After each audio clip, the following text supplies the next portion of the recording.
নমস্কাৰ বন্ধু বান্ধৱীসকল, সফলতা কেনেকৈ পায়, আমি কি কৰিলে সফলতা লাভ কৰিব পাৰোঁ। সকলো সফলতাৰ মূল চাবিকাঠি হৈছে কাৰ্য, অৰ্থাৎ আমি কাম কৰিলেহে সকলো সফলতা লাভ কৰিব পাৰোঁ।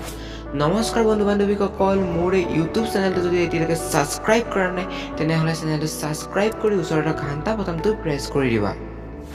আমাৰ আহিব লগা ভৱিষ্যতটো কোনো ভগৱানৰ ওপৰত নাই।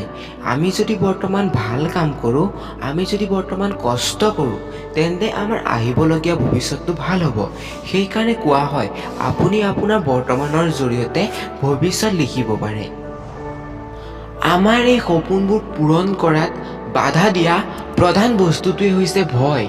আমাৰ ভয় লাগে যে আমি এই কামটোত সফলতা লাভ কৰিব যদি নোৱাৰোঁ, তেন্তে লগৰ ফ্ৰেণ্ডে হাঁহিব নেকি, সমাজে কিবা ক'ব নেকি, এইবোৰ কথা ভাবি আমি বহুতো কাম আৰম্ভ নকৰোঁ বা আমাৰ এনেকুৱা কাম আজিও বহুতো পৰি আছে, আমি সমাজৰ ভয়ত আজিলৈকে আৰম্ভই কৰা নাই। আমি আচলতে পাগল হ'ব লাগিব। সমাজে যদি আমাক কিবা কয় এখন কাণে শুনি এখন কাণে উলিয়াই দিব লাগিব। আমি আমাৰ নিজৰ কামত ব্যস্ত থাকিব লাগিব। আমি কি কৰি আছোঁ, মই কি কৰি আছোঁ সেইটো কেৱল মই জানো, সেইটো সমাজে নাজানে, আমাৰ লগৰ ফ্ৰেণ্ডে নাজানে।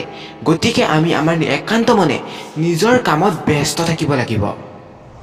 আমি আমাৰ জীৱনত বিভিন্ন কামত ফেইল হওঁ আৰু তাৰ পিছত ভাবোঁ যে আমি লাইফত একো কৰিব নোৱাৰোঁ, আমি কেতিয়াও ছাকচেছ লাভ কৰিব নোৱাৰোঁ।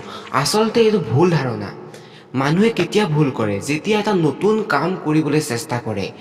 যিজনৰ আজিলৈকে একো ভুলেই হোৱা নাই, তেওঁ একো কাম কৰিবলৈকে চেষ্টা কৰা নাই।